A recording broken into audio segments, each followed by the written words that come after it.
claim that the Epstein client list was, quote, sitting on my desk right now for review, end of quote. You then produced already public information and no client list at a major media event hosted at the White House.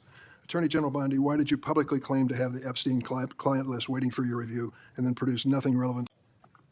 Thanks, Mr. Chairman. Madam Attorney General, let me ask you this question. Were you consulted by the White House before they deployed National Guard troops to cities in the United States? I am not going to discuss any internal conversations with the White House.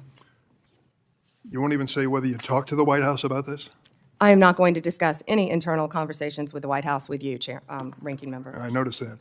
What's the secret? Why do you want to keep this secret? The American people don't know the rationale behind the deployment of National Guard troops in my state.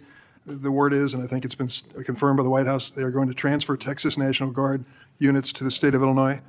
What's the rationale for that? Yeah, Chairman, as you shut down the government, you voted to shut down the government, and you're sitting here, our law enforcement officers aren't being paid. They're out there working to protect you. I wish you loved Chicago as much as you hate President Trump. And currently, the National Guard are on the way to Chicago. If you're not going to protect your citizens, President Trump will. I've been on this committee for more than 20 years. That's the kind of testimony you expect from this administration. A simple question as to whether or not they had a legal rationale for deploying National Guard troops becomes grounds for a personal attack.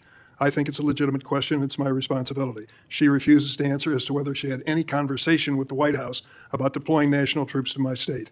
That's an indication, I'm afraid, where we are politically in this place. Let me ask you another question. I want to, if you will, hold on a second. Make sure I got the right page of facts here. You testified under oath when you last before this committee that before your appointment to Attorney General, you had served as a representative of some sort for the royal family of Qatar. There was an issue that came before you in May when President Trump accepted a $400 million luxury jet from the royal family of Qatar for temporary use as Air Force One before it's permanently gifted to the Trump Presidential Library Foundation. The Constitution unequivocally bestows on Congress the power to control whether any officer of the United States, including the President, may accept a gift, quote, from any king, prince, or foreign state, end of quote. And this gift clearly violates the statutory regime enacted by Congress. You've refused to answer a letter I sent to you 5 months ago, asking the legal rationale you relied on to advise President Trump to accept this unprecedented gift from your former legal client. Can you make a promise today that you will disclose that? Disclose what, Ranking Member? I assume there was a letter or some sort of statement from your office to the White House to advise them that you felt it was permissible? First, to address my role with Qatar, as I addressed with you during my confirmation hearing, I disclosed it in my SJQ. In private practice, I worked for Qatar for anti-human trafficking for the World Cup. That was my only involvement, and I made that very clear, and I'm very proud of everything I've done with anti-human trafficking. Obviously, in preparing any advice for the President on a jet or anything else, we consult with the Office of Legal Counsel. The confidentiality applies to their input as well. And Chairman, if you would approve and vote to approve, as Chairman Grassley said, excuse me, Ranking Member, as Chairman Grassley said, my employees, we would answer your letters a lot faster, yet you're stalling them at every stop. And to go back to your previous question, your city has a murder rate 5 times higher than New York's. 571 homicides last year. If you were serious about protecting your people, you would be asking this administration for help. You're saying that we're coming into your state and your city. We're there to help make America safe and Illinois safe, whether or not you want to. I believe cutting federal grant programs to law enforcement in my state and across the nation does not make us any safer, and you've done just that. You've supplanted that decision by sending in National Guard troops to California and other places. That is a situation where the governors have not asked for that help.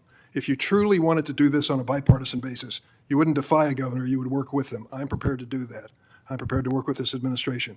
But cutting these grants to law enforcement does not make us any stronger as a nation or give us the tools we need to reduce crime in Chicago. Now, I'd just like to ask you, when it came to this Qatar situation, did you consult with the ethics office in the Department of Justice before making your decision on this gift of a jet? Chairman, I didn't gift a jet to anyone. My Office of Legal Counsel provides confidential advice to the President, to the White House, period. And you're conflating two issues. Cutting grants. I was very clear about what grants we've cut and what grants we haven't. Only 7%. And if you have a grant in Illinois that you think that I've cut that is not that is protecting law enforcement officers or your people, you personally call me and I will work with you to turn that grant back on. I think many of the Democrats here can tell you, I have worked with them to turn grants back on. There's an appeal process. Tell me a specific grant that I have turned off in Illinois that would help law enforcement, and I will work with you. But you have not done that. Did you take a look? The National Guard is on the way right now as we speak. Oh, by the way, so is Director Patel and Deputy Attorney General Todd Blanche. You're sitting here grilling me, and they're on their way to Chicago to keep your state safe. Madam Attorney General, it's my job to grill you. The investigation of your agency is part of my responsibility and this committee. You may not like the experience, but others have weathered the storm and answered questions in a respectful manner. Can you tell me the grants, Yes. ranking member, please? Take a look at the president's budget on HIDA grants. What happens to it in his proposed budget? I'd be glad to meet with you on the It's grants. cut by 1/3 from $300 million to $196. That's one example of a grant that works, and your administration has suggested cutting it in the budget lies ahead. I want to ask you about items in a letter I sent you in July that you have not answered. In February, you made a public claim that the Epstein client list was, quote, sitting on my desk right now for review, end of quote. You then produced already public information and no client list at a major media event hosted at the White House. Attorney General Bondi, why did you publicly claim to have the Epstein client list waiting for your review and then produce nothing relevant to that claim? Senator Durbin, if you listen to my entire clip on that, I said I had not reviewed it yet, that it was sitting on my desk along with the JFK files, the Martin Luther King files, and I said I had not yet reviewed it. And if you see our memo on Epstein, you will see, excuse me, our memo on Epstein clearly points out that there was no client list, our July 6th memo. You also didn't let me respond to the HIDA question. The budget transfers $196 million for high-intensity drug trafficking areas to the Office of Justice Programs, OJP. The Justice Department will continue to administer those grants under OJP in 2026. Going back to the Epstein files, according to another whistleblower who made a protected disclosure to my office, you pushed the FBI to review approximately 100,000 Epstein-related records on an arbitrarily short deadline in March, and the FBI was directed to flag any documents that mentioned President Trump. Nothing came of that review until July when DOJ and FBI released an unsigned memo stating, quote, there's no incriminating client list. Why was the July 7th memo unsigned? The July 7th memo came from the FBI and the Department of Justice. Director Patel answered those questions very clear. And, you know, Senator Durbin, I find it very interesting that you refused repeated Republican requests to release the Epstein flight logs in 2023 and 2024. You fought that. Did you take money from Reid Hoffman, campaign donations, Never who was a heard. huge Epstein friend? Why did you fight for years? Why did you fight to not disclose the flight logs, Senator Durbin? I can tell you I did not refuse. One of the senators here wished to produce those logs, and I asked her to put it in writing, and she never did. Yeah, I think Senator Blackburn would quarrel with you on that. But I that's will up to the quarrel two with of you as to read somebody that you mentioned I never heard of. Reid Hoffman. So who gave the order to flag records related to President Trump? To flag records for President Trump? To flag any records which included his name. I'm not going to discuss anything about that with you, Senator. Eventually, you're going to have to answer for your conduct in this. And you won't do it today, but eventually you will. I yield, Mr. Chairman. I got to Mr. interject Chairman? something here. Mr. before I Chairman. get to Pam.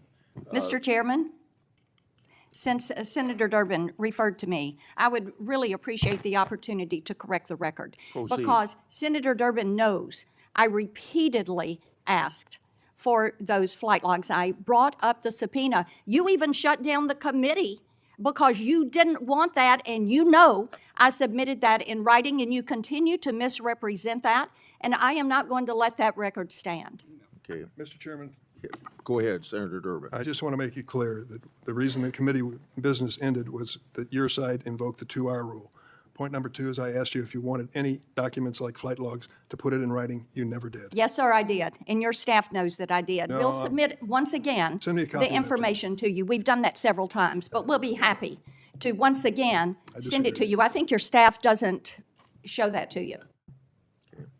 Well, as I started to say about the emolument clause, and Democrats bringing that up in regard to Qatar, back in March of 2016, they didn't care anything about my bringing up the emolument clause in regard, I wrote to the Obama Justice Department. That letter was based on Secretary Clinton's 2009 to 2013 financial disclosures when she was Secretary of State. Those disclosures showed that her husband participated in at least 62 events with foreign states. Some of those were speaking events with connections to foreign governments. And The room had already gone quiet when the question landed. Not shouted, not theatrical, but sharp enough to cut through the noise of partisan ritual. Senator Durbin leaned forward and asked a simple thing. Who authorized the movement of armed forces into American cities, and on what legal grounds? What followed was not clarity, but deflection. Not an answer, but a wall. A refusal to confirm conversations, to explain rationale, to acknowledge accountability. And in that moment, the hearing stopped being about a single decision and became a window into how power now operates when pressed by oversight. This exchange revealed something deeper than disagreement. It exposed a governing posture where secrecy is treated as a virtue and transparency as a threat. When an attorney general declines to answer whether the White House was consulted before deploying National Guard units across state lines, it is not merely a procedural dispute. It is a test of whether civilian authority still feels bound to explain itself to the people's representatives. The Constitution does not grant power in silence. It demands justification, especially when force is involved. And yet, justification was precisely what the American people were denied. As the questioning continued, the tension escalated from policy into principle. Instead of addressing the legality of the action, the response pivoted to accusations, statistics, and political motives. Chicago was invoked. Crime numbers were cited. Loyalty was questioned. The conversation drifted, but the original question remained unanswered, hanging in the air like an indictment. Oversight was reframed as hostility. Inquiry was treated as obstruction.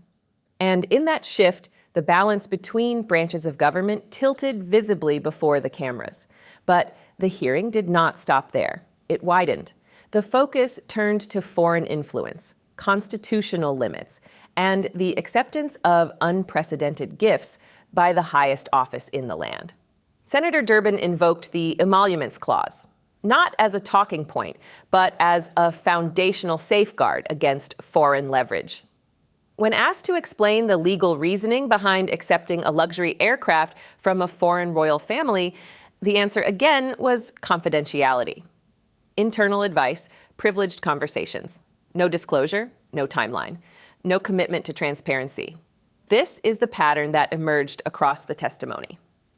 Questions were met with walls. Letters went unanswered. Oversight was delayed, redirected, or reframed as personal attack.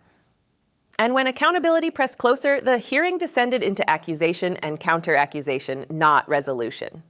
Senators argued over records, memos, and who requested what, while the public watched a system struggling to perform its most basic function, telling the truth in plain view. The most unsettling moment came when the conversation reached the unresolved questions surrounding the Epstein records. For years, Americans have been promised clarity. They were told files existed, that reviews were underway, that revelations were imminent. And yet, when asked why public claims did not match public releases, the answers became technical, fragmented, and evasive. Words were parsed, timelines blurred, responsibility shifted.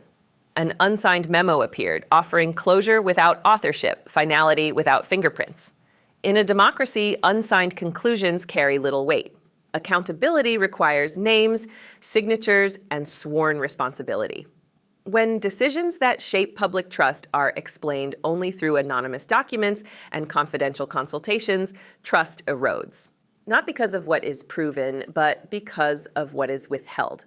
The absence of transparency becomes its own evidence of institutional decay.